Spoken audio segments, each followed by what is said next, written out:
Memiliki rumah impian adalah impian bagi banyak orang. Tetapi permasalahannya, apakah rumah yang masuk kategori impian itu bisa diwujudkan semudah mewujudkan sebuah impian? Selamat pagi, Smart Listener. Apa kabar Anda di kesempatan pagi hari ini? Pembiayaan tepat untuk rumah impian. Itu adalah bahasan kita dalam program Smart Financial Wisdom. Dan tentu saja pagi hari ini kita akan berbincang bersama dengan Bapak Eko Priyopratomo, selaku Presiden Komisaris PT BNI Asset Management. Selamat pagi, Pak Eko. Selamat pagi Mas Daril. Salam sehat, Pak Eko. Terima kasih waktunya. Terima kasih Mas Daril. Tidak ketinggalan juga hadir narasumber tamu kita hari ini. Beliau adalah pemimpin BNI Kantor Wilayah 18. Ada Pak Arief Surarso. Selamat pagi, Pak Arief. Selamat pagi Mas Dery, selamat pagi Pak Eko. Selamat pagi Pak Arif. Terima kasih, Selamat Pak pagi Arief, juga atas Pak waktunya. mendengar semuanya. Baik. Dan tidak ketinggalan juga hadir Independent Financial Planner ada Pak Muhammad Teguh. Pagi, Pak Teguh. Pagi Mas Daril. Terima kasih waktunya Pak Teguh. Baik, baik. Nah, sebenarnya di awal tadi saya mengatakan untuk memiliki rumah impian adalah impian dari banyak orang ya. Sehingga untuk bisa mewujudkan impian itu banyak cara yang kerap kali dilakukan.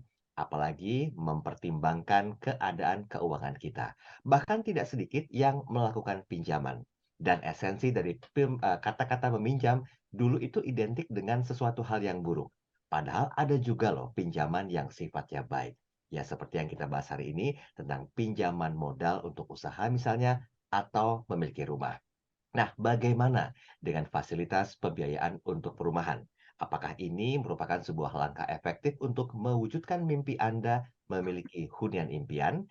Saya mau ke Pak Eko terlebih dahulu, Pak Eko. Pagi hari ini kita akan bicara tentang hal yang dulu katanya tuh nggak baik ya, karena hanya akan ada utang lah, konsumtif lah, segala macam. Tapi di sisi lain kita perlu tahu juga bahwa sandang, pangan, papan ini merupakan satu ukuran dari kebutuhan pokok atau primer manusia. Bahkan setiap manusia itu bisa dikatakan tercukupi kebutuhan dasarnya ketika dalam kehidupan sehari-hari, yaitu punya pakaian yang layak dikenakan, makanan yang sehat untuk dikonsumsi, dan tempat tinggal yang layak untuk dihuni. Nah, Pak Eko, ini pertanyaannya basic sekali pagi hari ini. Ya, Kalau menurut pandangannya Pak Eko sendiri, apakah hal tersebut masih jadi ukuran dalam penilaian istilah tercukupi bagi smart listeners, Pak Eko? Silakan. ya Mas Daril. Jadi sandang pangan papan itu menurut saya masih ya Mas Daril. Ya. Walaupun sekarang harus ditambah dengan misalnya pendidikan, ya kemudian komunikasi juga sekarang menjadi sangat penting. Tapi memang yang basic kalau menurut saya sandang pangan papan itu masih menjadi prioritas lah mestinya ya. Walaupun eh, khususnya untuk papan misalnya ya Mhm. tidak sekarang ini orientasinya mungkin berubah ya bahwa mereka tidak milenial khususnya itu mungkin merasa tidak perlu memiliki tapi cukup menyewa ya. Nah, ini mungkin trennya kita masih belum tahu gitu ya. Apakah karena mengikuti misalnya di luar negeri harga tanah di kota-kota besar itu semakin mahal sehingga tidak terbeli ya, atau memang mereka tidak merasa butuh untuk memiliki ya. Tapi kalau saya dulu zaman saya begitu menikah tujuan utama saya punya rumah Mas Daril. Jadi yang paling diutamakan adalah memiliki rumah supaya bisa keluar dari rumah dan memang umumnya tidak bisa kita membeli dengan tunai gitu ya. Jadi kredit rumah itu sangat-sangat membantu untuk saya waktu itu. Kira-kira begitu Mas Daril. Baik, baik. Ini kalau kita bicara masalah zaman, ternyata faktanya sekarang juga masih seperti itu ya Pak Eko ya. Saya Hmm. sebelum ke Pak Arief, saya mau ke Pak Teguh dulu. Pak Teguh, tadi Pak Eko mengatakan kalau zaman dulu beli rumah secara cash itu ya ada yang syukur-syukurnya mampu, ada juga yang mungkin belum mampu ya. Bukan tidak mampu ya, tapi belum mampu. Nah, faktanya sekarang kan para milenials juga kan menjadi sebuah apa ya, kewajiban yang seringkali sulit untuk diwujudkan. Mengingat harga rumah itu ya bisa dibilang dalam dalam tanda petik selangit ya. Itu nggak sejalan dengan kemampuan para milenial. Bagaimana kira-kira Pak Teguh melihat kondisi fakta ini, Pak Teguh? Ya, memang datanya menunjukkan bahwa 70% pembelian rumah Mhm. itu dilakukan secara KPR atau pinjaman atau dari pembiayaan. Nah, itu faktanya gitu. Dan Mhm. rata-rata kalau saat ini berarti kan yang membeli rumah katakan pemikirannya Pak Eko tadi masih banyak juga kok Pak Eko kok yang habis nikah tujuan utamanya pengen beli rumah, bukan hanya di zamannya Pak Eko doang gitu Iya, kira-kira. betul. Itu kesannya kayak udah zaman jadul banget gitu, padahal belum lama-lama amat kan. Ya, ya millennials dengan pendapatan ya first jobber gitu kan, untuk membeli rumah secara cash, mungkin dia juga bekerja belum terlalu lama gitu kan, sehingga membeli rumahnya dengan bantuan dari lembaga keuangan gitu kan, dari KPR lah singkat ceritanya kan gitu. Nah sehingga memang ketika prioritas hidup seseorang diantaranya adalah untuk membeli rumah, maka worth it untuk dikejar dengan pinjaman gitu kan. Nah sehingga nggak mungkin saat ini nggak perlu berpikir khususnya untuk milenial untuk membeli rumah idealis gitu ya, pingin pakai cash gitu, cash keras maksudnya gitu. Nah ini yang rasanya kita perlu realistik untuk merencanakan keuangan kita khususnya untuk membeli rumah. Itu Mas Dede. Oke, baik. Sebelum saya ke Pak Arief, kita simpan dulu ya Pak Arief ya. Nanti tanggung waktunya, nanti kita lanjutkan di sesi berikutnya. Karena kita perlu melihat dari perspektifnya Pak Arief bahwa ada gap antara pendapatan dengan harga rumah. Nah, bagaimana kira-kira nanti Pak Arief Surarso bisa menjelaskan hal ini? Oke, selain kita hanya berbincang berempat pagi hari ini, kami pun melibatkan Anda untuk bisa berinteraksi. Silakan Smarters yang mungkin masih first jobber atau Anda masuk kategori millennials yang memang masih pengen tahu gimana sih skema pemilikan rumah dengan proses KPR atau dengan aktivitas lainnya, nanti Anda bisa berinteraksi. Kami buka line komunikasi di WhatsApp 0812 11 12 959. Dan kami juga live audio visual di kanal YouTube Smart FM. Anda bisa coba interaksikan di kanal YouTube. Kami sudah siapkan kolom chat di bagian bawahnya.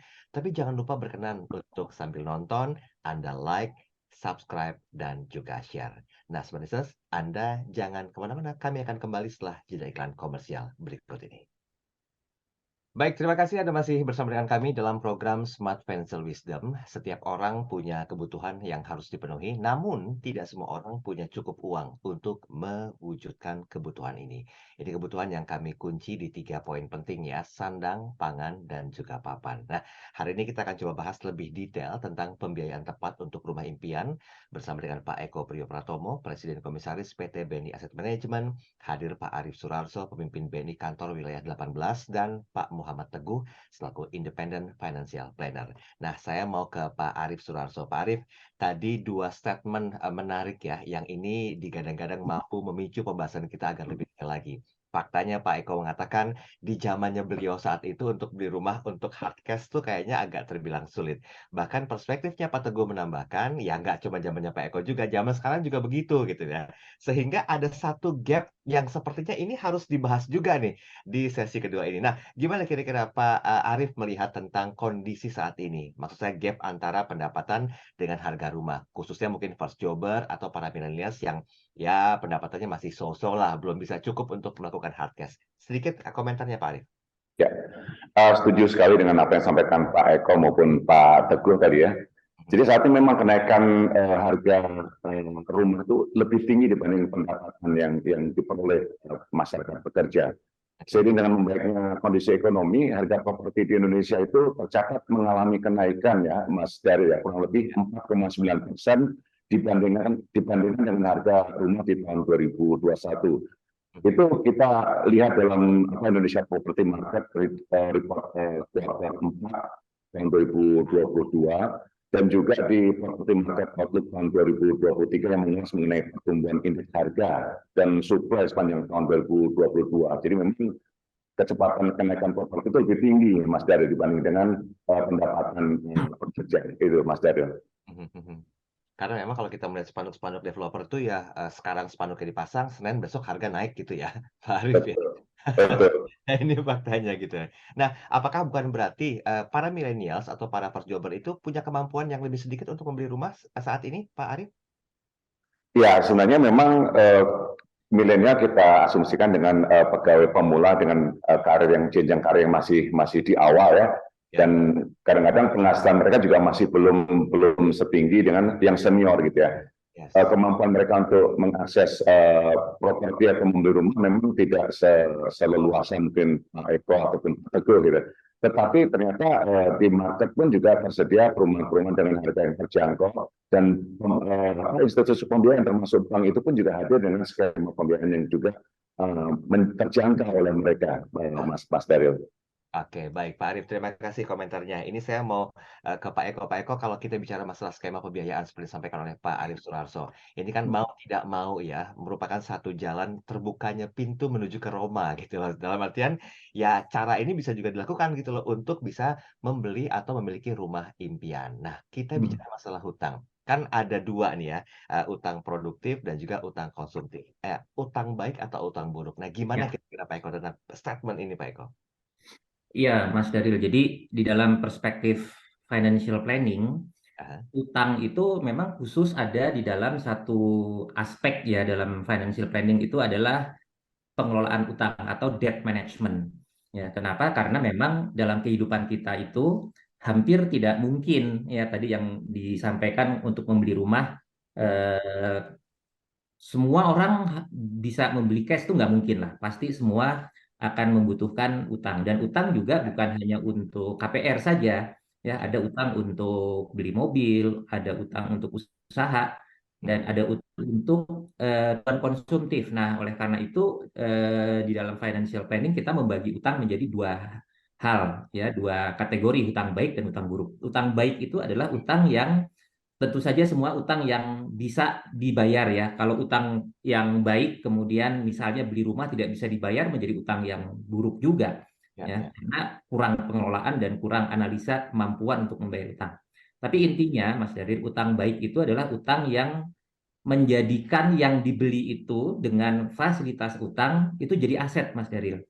Ya, contohnya rumah ya. Rumah itu bisa jadi aset dan bahkan dalam perjalanan waktu tidak selalu ya, tapi kebanyakan apa yang kita beli ya, properti, tanah itu akan meningkat. Ya, sehingga antara nilai keseluruhan utang yang dibayar dengan nilai asetnya masih lebih besar nilai asetnya. Ya, sementara kalau utang yang buruk adalah utang yang tidak menjadikan aset. Ya, misalnya utang untuk konsumtif misalnya ya, itu kita tidak menjadi aset karena hanya untuk membeli katakanlah kesenangan, ya, kenyamanan, kenikmatan, dan itu dalam tanda kutip habis uang kita tidak meninggalkan jejak aset. Kira-kira gitu, Mas Daril. Oke, tapi perlu ada satu sikap khusus ya mungkin ya Pak Eko ya, tentang Ya, itu ya. Nah, ini saya mau tanyakan ke Pak Teguh. Pak Teguh bagaimana Pak Teguh? Tadi Pak Eko mengatakan utang baik itu adalah utang yang sifatnya lebih memenuhi kebutuhan seperti rumah dan juga apa kebutuhan yang lainnya. Sementara ada juga istilah utang buruk gitu ya. Dari dua ini yang perlu diwaspadai itu apa, Pak Teguh? Yang pertama, jangan pernah coba-coba untuk menggunakan utang buruk. Nah, artinya kalau coba-coba itu artinya dia belum paham, belum mengerti, belum tahu risikonya, terus nyoba-nyoba. Nah, terus menikmati, ya kemudian bisa terlilit utang yang ujung-ujungnya bisa mengganggu keuangan dia. Sehingga kita harus kenali apa itu uang baik, apa itu uang buruk. Seperti yang tadi sudah sampaikan oleh Pak Eko, saya hanya menambahi. Ada 3 kriteria utang itu baik ataupun buruk. Yang pertama adalah produktif atau menghasilkan aset, seperti yang tadi Pak Eko sampaikan. Ya. Tapi asetnya bukan sembarang aset. Beli handphone juga aset, gitu kan. Aset yang nilainya diharapkan paling tidak sama atau tumbuh di masa mendatang, gitu. Beli handphone aset, tapi kan nggak tumbuh. Sekarang beli, besok dijual, udah turun tuh 10-20%, benar nggak Mas Daryl, gitu kan? Jadi yang pertama adalah kriterianya utang itu untuk penggunaannya, untuk yang produktif, usaha, dan atau untuk yang menjadi aset, asetnya tumbuh. Yang kedua, mampu bayar. Ini sering kita ulang-ulang nih di Spot Financial Wisdom. Mampu bayar. Ukurannya 30-35% dari pendapatannya. Dari pendapatan, dari income. Income berdua sama pasangan boleh. Ini Pak Arif mah udah hafal banget, bener nggak Pak Arif? Rasio orang untuk mampu bayar tuh ukurannya apa? Orang bank juga ngelihat tuh. Nah ini pendapatan 10 juta. Tapi cicilannya sampai 9 juta, udah pasti nggak di-approve karena potensial one month default tuh, bener nggak Pak? Jadi 1 bulan aja udah macet tuh, jangan-jangan gitu kan. Gimana dia bisa hidup pendapatan 10 juta, cicilannya 9 juta, bener. Yang ketiga, jangka waktu pinjaman, jangka waktu utang, jangka waktu pembiayaan, itu make sense dengan asetnya. Kalau rumah 10 tahun, 15 tahun, 20 tahun make sense, gitu kan. utang untuk beli handphone tapi cicilannya 10 tahun. Waduh, handphonenya udah kemana atau masih nyicil gitu kan. Utang untuk nikah nih Mas Deril ya. Nah, nikah kan bisa seumur hidup Pak. Yang seumur hidup itu akad nikahnya. Yang bikin utang itu kan pestanya. Pestanya cuma 2 jam, 3 jam. Setengah hari lah paling lama. Tapi nyicilnya 2 tahun gitu kan. Nah, saya suka bercandain tuh anak kedua udah mau lahir nih belum lunas gitu kira-kira gitu. Ini sehingga ketika utang itu memenuhi 3 kriteria itu kita jadi paham ini utang yang kategorinya baik atau buruk. So, jangan pernah coba-coba untuk menggunakan utang yang buruk. Dan kalau memang Anda perlu utang, pastikan utang yang Anda ambil adalah utang yang baik. Oke, baik. Nah, ini pintunya semakin kebuka nih. 3 poin penting ini yang memang harus jadi sebuah pertimbangan juga untuk Anda, para smart listeners ya. Termasuk saya pribadi nih, Pak Eko dan juga Pak Teguh serta Pak Arif ya, yaitu tentang produktif atau enggak nih kira-kira hal yang diutangkan itu. Apakah ini bersifat aset yang ke depan pasti value-nya akan terus tumbuh. Mampu bayar nggak kita? Kemudian juga jangka waktunya make sense nggak dengan asetnya. Nah, ini akan jadi bahasan di sesi yang ketiga karena kita akan coba lebih dalam lagi membahas tentang apa sih hal yang perlu dipahami dari perspektifnya Pak Arif dalam memanfaatkan fasilitas pembiayaan pemilikan rumah atau hunian. Nanti ya Pak Arif ya di sesi berikutnya ya. Tanggung saya mau lanjutkan karena waktu kita sangat terbatas. Nah, saya mau terlebih dahulu untuk Anda yang sudah mengucapkan semangat pagi dan selamat pagi di kanal YouTube Smart FM. Terima kasih banyak. Tanpa mengurangi rasa hormat saya kepada Anda semuanya, walaupun saya nggak bisa sebut satu persatu, ini udah banyak banget. Dan Anda juga bisa berinteraksi. Jangan lupa setelah Anda menyapa, coba di-like dan juga di-subscribe. Karena video-video kami simpan, semuanya itu bersifat edukatif di kanal YouTube Smart FM. Yang sudah kirimkan pertanyaan di WhatsApp kami, mohon izin untuk menunggu sejenak. Nanti di sesi berikutnya, kita akan coba bahas satu persatu. Anda jangan kemana-mana, tetap bersama kami. Baik, terima kasih Anda masih terus bersama dengan kami dalam program Smart Financial Wisdom bersama dengan 3 narasumber kami. Yang pertama sudah hadir tentunya Pak Eko Priyopratomo, Presiden Komisaris PT BNI Asset Management, dan juga ada Pak Arif Surarso, pemimpin BNI Kantor Wilayah 18, dan ada Pak Muhammad Teguh, Independent Financial Planner.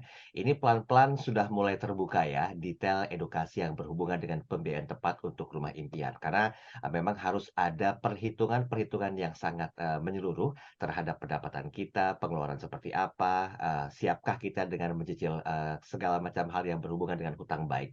Nah, tadi Pak Teguh mengatakan harus produktif, asetnya bisa harus tumbuh, kemudian juga ada kemampuan untuk membayarnya, dan jangka waktunya make sense dengan asetnya. Nah, ini 3 dari sekian banyak hal yang menjadi sebuah pertimbangan ketika Anda berusaha untuk melakukan pembiayaan tepat untuk rumah impian. Nah, mungkin dalam kesempatan ini, tadi Pak Arif juga sudah menyampaikan kondisi gap antara pendapatan dengan harga rumah. Masih terbilang ya cukup meragukan juga ya, sehingga masih ada rasa kurang berani ya Pak Arif ya, untuk bisa membeli dengan sistem cash keras atau hard cash. Oke, Smart Listeners, bersabar untuk Anda yang sudah kirim pertanyaan. Saya mau ke Pak Eko dulu. Pak Eko, kalau kita perlu tahu juga tentang ciri-ciri layanan pembiayaan perumahan dan profesional. Manakah bentuk ciri-ciri khususnya yang ini perlu diperhatikan juga Pak Eko? Oh, kayaknya Pak Arif yang lebih cocok ini Mas Deril. Oh, boleh Pak Arif. Silakan ke Pak Arif. Langsung diberikan pemahaman Pak Arif gimana pemanfaatan fasilitas pembiayaan pemilikan rumah atau hunian. Ini 2 pertanyaan langsung untuk Pak Arif nih. Silakan Pak Arif. Ya, tadi menambahkan apa yang disampaikan Pak Teguh tadi ya, bagaimana kita memilih lembaga pembiayaan yang bisa memberikan pinjaman yang bagus ya. Okay. Pertama kita harus memilih lembaga keuangan yang reputable dan selektif. Jangan asal pilih lembaga pembiayaan untuk membeli rumah ini. Okay. Kemudian lembaga keuangan atau perbankan yang bagus ini akan mampu membuat skema pinjaman yang bagus. Salah satu yang dapat membeli adalah skema pinjaman yang murah, gitu kan? Bisa jangka panjang dan murah. Kemudian yang tidak kalah bagus adalah yang tidak kalah penting adalah bagaimana kita memilih developer itu sendiri. Bank yang reputable itu akan bekerja sama dengan developer yang baik juga, yang reputable juga ketika mereka akan bekerja sama untuk melakukan pembiayaan perumahan, Mas Teguh. Yeah. Nah, kita punya yang namanya produk BNI Kriya, yaitu fasilitas pembiayaan untuk kredit perumahan.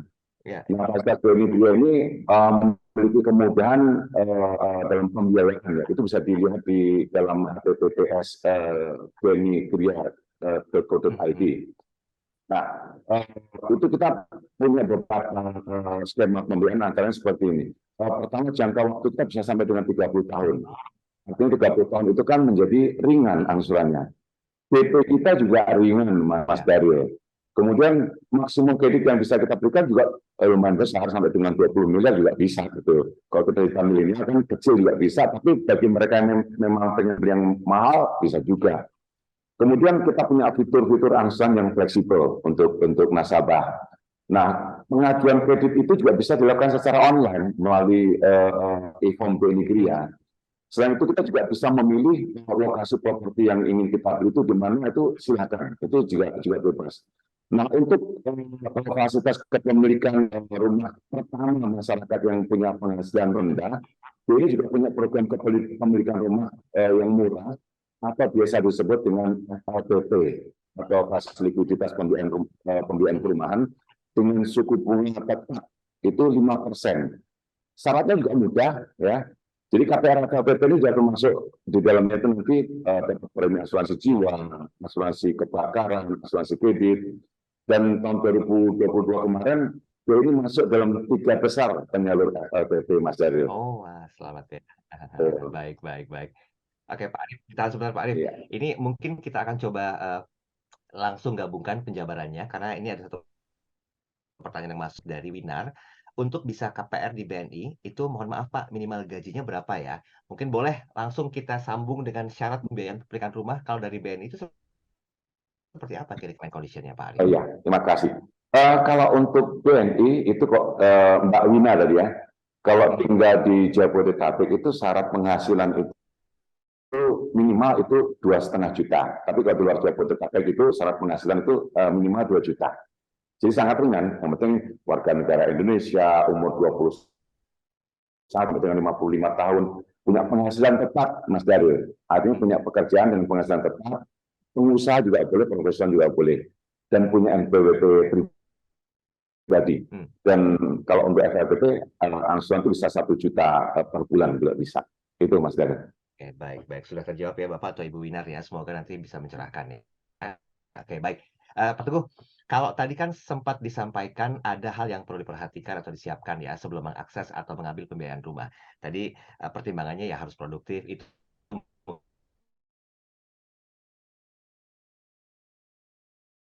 bagaimana kira-kira hal lain yang kita siapkan sebelum mengakses atau mengambil pembiayaan rumah? Apakah rumah yang kita miliki itu dengan skema pembiayaan termasuk dalam kategori investasi juga, Pak Teguh? Bagaimana bisa memilah-milah hal itu, Pak Teguh?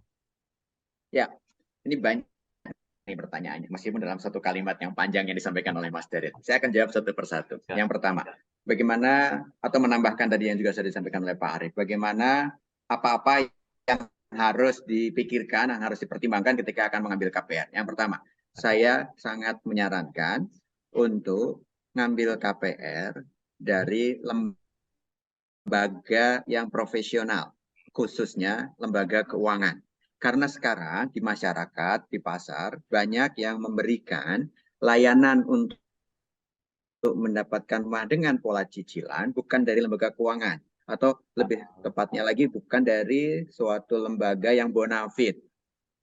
Apa masalahnya? Yang kedua, masalah itu akan dijawab dengan yang kedua. Kita harus paham tentang legalitas. Legalitas termasuk legalitas atas rumah. Begitu kita membeli rumah dengan pembiayaan, maka pastikan rumah itu akan balik nama ke kita. Jangan pernah mau nanti kita sudah beli rumah, tapi nama atas tanah itu masih namanya developer. Misalkan karena pemberi pinjamannya adalah developer tersebut. Baik. Nah, ini yang harus dipikirin. Artinya apa? Kalau kita lembaga keuangan profesional, pasti dia hanya untuk memberikan pinjaman, memberikan pembiayaan doang, mau pakai yang konvensional maupun yang syariah, pasti akan memberikan pembiayaan doang gitu. Tapi rumah akan menjadi miliknya kita sebagai pembeli.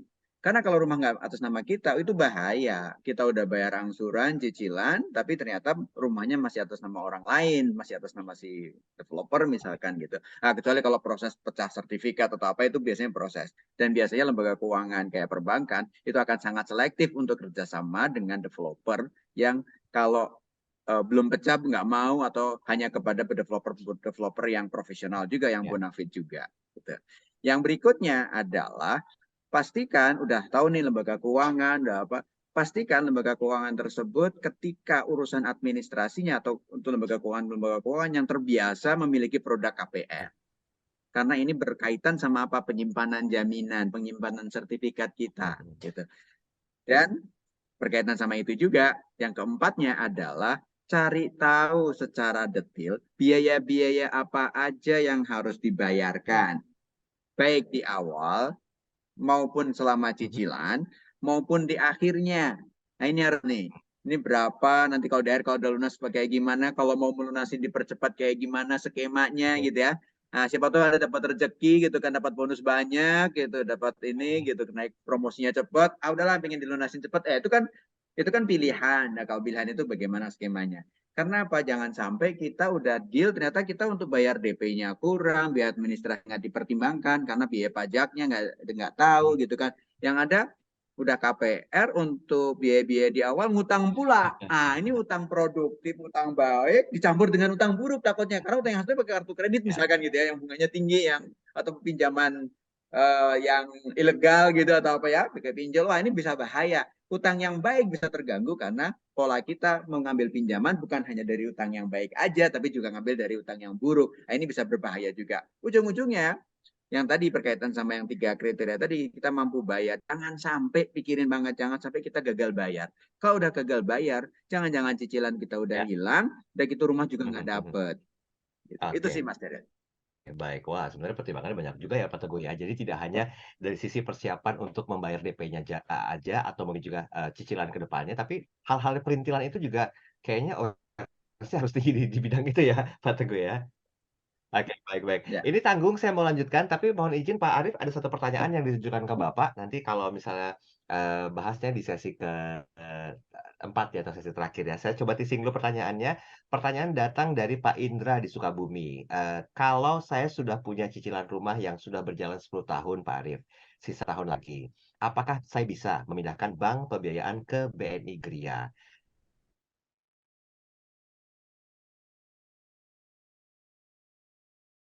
Waktu yang cukup panjang, karena ini waktu kita sangat terbatas di sesi ketiga. Dan terima kasih untuk Anda yang sudah bergabung bersama kami. Kita masih punya satu sesi terakhir. Jadi kalau Anda ingin berinteraksi, silakan masih bisa di 0812 11 12 959. Anyway, terima kasih buat Anda yang sudah kirimkan komentar dan juga semangat paginya hari ini di kanal YouTube Smart FM. Walaupun saya tidak bisa sebutkan satu persatu, tapi terima kasih banyak. Kita break sejenak. Kembali untuk lebih memaksimalkan pembahasan kali ini di program Smart Financial Wisdom sesaat lagi. Iya, kita masih bersama walaupun sudah sesi terakhir dalam program Smart Financial Wisdom tentang pembiayaan tepat untuk rumah impian bersama dengan Pak Eko Priyopratomo, Pak Arief Suarso, dan juga Pak Teguh ya. Ini di sesi terakhir ini saya coba maksimalkan edukasi dan pertanyaan yang masuk di WhatsApp kami.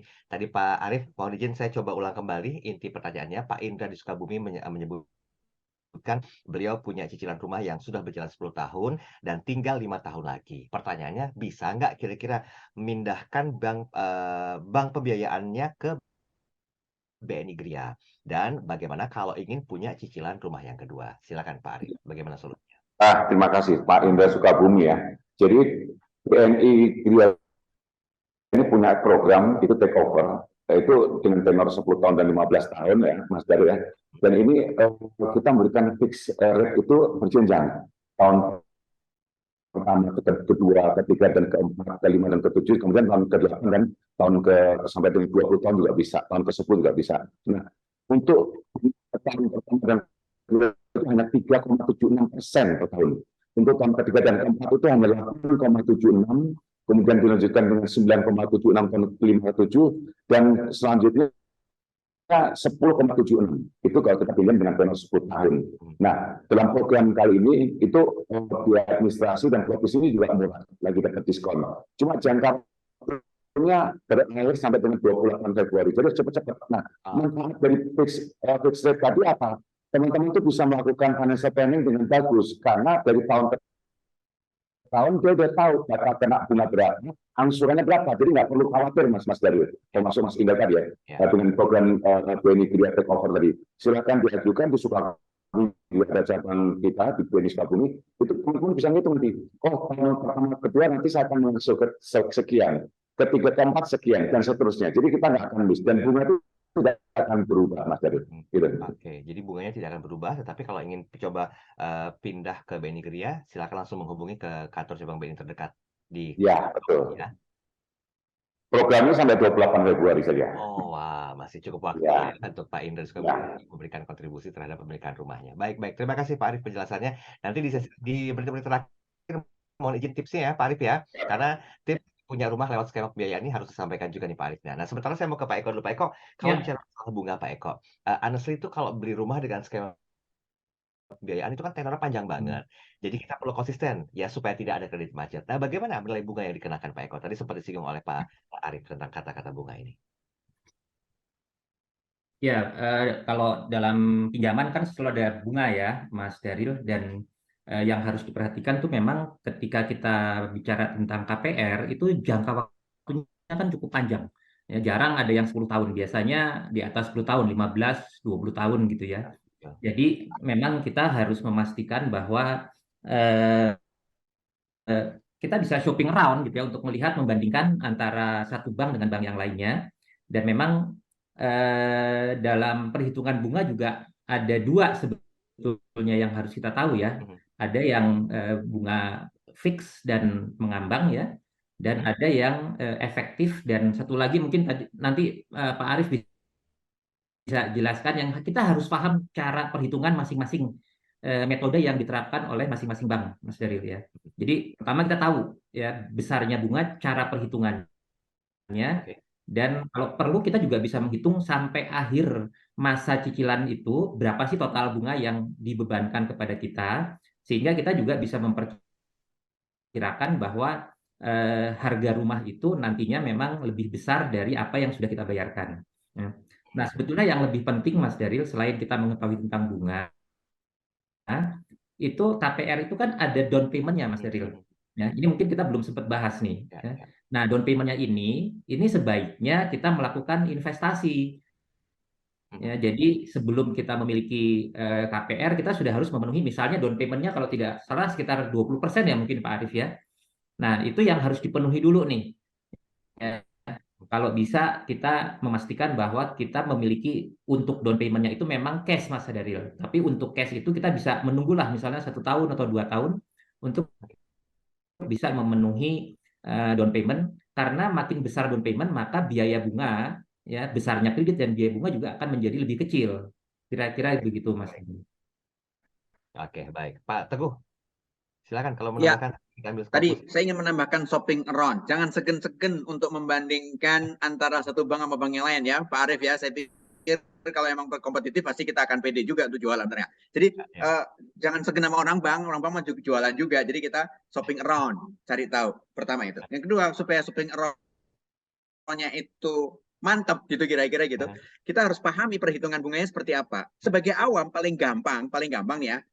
Ke bank satu ke bank yang lain sama. Saya punya DP sekian, harga rumah sekian, jangka waktu 10 tahun misalkan gitu, atau 15 tahun, jangka waktu yang sama. Jadi jumlah pinjamannya sama, jangka waktunya sama, itu tanyain nama banknya, cicilannya berapa. Gitu kan. Kalau cicilannya jangan terjebak gini, oh bunganya di sini murah, cuma 5%, tapi yang satu bilang 7% misalkan gitu. Jangan yang 7% lebih murah karena dia menggunakan penghitungan efektif, sementara yang satu penghitungannya flat gitu kan. Nah, ini yang harus kita pikirin gitu, yang harus kita pahami. Sehingga kalau awam ngitung apa itu flat efektif mungkin agak sedikit complicated gitu ya. Nah, maka saya pengen rumah ini, DP-nya sekian, pinjamannya sama-sama 10 tahun, di bank A berapa cicilannya, di bank B berapa cicilannya. Nah, Anda bisa bandingin itu sehingga Anda bisa melihat itu yang terbaik buat Anda. Ini saya nggak minta tips, tapi dikasih tips ya Pak Teguh nih. Oke, baik, terima kasih Pak Teguh. Ya, kita sudah tinggal 4 menit tersisa. Ini waktu yang pas untuk kita ambil konklusi. Termasuk mungkin Pak Arif berkenan ya Pak Arif sambil konklusi, sambil ngasih tips juga untuk pemilikan rumah seperti apa. Silakan Pak Arif. Ya, terima kasih. Shopping around seperti disampaikan Pak Eko sama Pak Teguh tadi penting. Jadi silakan kalau mau datang ke BNI terdekat untuk diskusi, konsultasi tepatnya. Saya punya penghasilan sekian, saya punya ingin beli rumah sekian, itu dikonsultasikan berapa sih nanti biaya yang dibayar oleh nasabah atau cicilannya berapa. Itu saya juga punya tips modalnya untuk teman-teman yang ingin mengajukan pinjaman. Pertama, dibiasakan menabung. Menabung itu artinya teman-teman itu punya pendapatan itu punya alokasi untuk save, tidak semuanya dihabiskan untuk konsumsi. Nah, kemudian yang kedua, rekam jejak pembayaran kredit itu termasuk yang online itu harus bagus, karena itu nggak hilang. Jangan sampai kita punya pinjaman masa lalu, termasuk yang online itu bermasalah, dan itu pasti akan jadi salah satu hal yang menjadi perhatian untuk kita tolak. Dan juga bagaimana kita menentukan lokasi dan budget rumah yang ingin dibeli. Kita juga memiliki developer yang memiliki kredibilitas yang bagus. Ya, kemudian jangan takut dengan tenor panjang. Tadi kita cerita utang bagus sama utang jelek tadi ya. Tenor panjang nggak mesti jelek gitu ya. Memang membebani kita jangka panjang. Tapi kalau gaji kita makin bertambah, tenor panjang itu makin ringan hutangnya. Dan biasanya tenor panjang itu juga memberikan angsuran yang lebih kecil. Kemudian seperti sampaikan Pak Eko tadi, jangan lupa juga kita nabung untuk menyiapkan uang muka atau DP atas rencana KPR yang kita ajukan. Semakin besar DP, semakin kecil kredit, semakin ringan kredit kita. Kemudian kita harus disiplin menyiapkan angsuran atau cicilan itu 2 kali di tabungan kita. Itu untuk menjaga supaya kualitas pinjaman kita nggak turun ya, kalau kita mendapatkan kredit KPR. Kemudian kita lunasi dulu pinjaman kita yang ada sekarang yang berat-berat, angsurannya besar-besar, kartu kredit, pinjaman online dan sebagainya, kita lunasi dulu supaya pinjaman kita ke depan itu tinggal fokus kepada KPR. Nah, kemudian yang terakhir, pilih lembaga pembiayaan itu yang memberikan bunga yang murah, dan saat ini BNI Gria punya program bunga berjenjang dengan bunga dimulai dengan 3,76% dengan kepastian bunga hingga sampai dengan 20 tahun. Ini penting menurut saya, karena bunga sudah pasti dan jangka waktunya juga panjang. Itu tips bagaimana teman-teman bisa mengajukan pinjaman Gria yang baik, Mas Daryl. Baik. Bagi Anda yang mungkin tidak sempat mendengar utuh tentang tipsnya, nanti Anda bisa coba tayangkan ulang tayangan ini, kami simpan di kanal YouTube Smart FM. Dan juga jangan lewatkan cuplikannya. Anda bisa coba saksikan untuk perbincangan hari ini di Instagram @BNI Asset Management. Baik, Pak Eko, mohon izin singkat saja, apa konklusinya?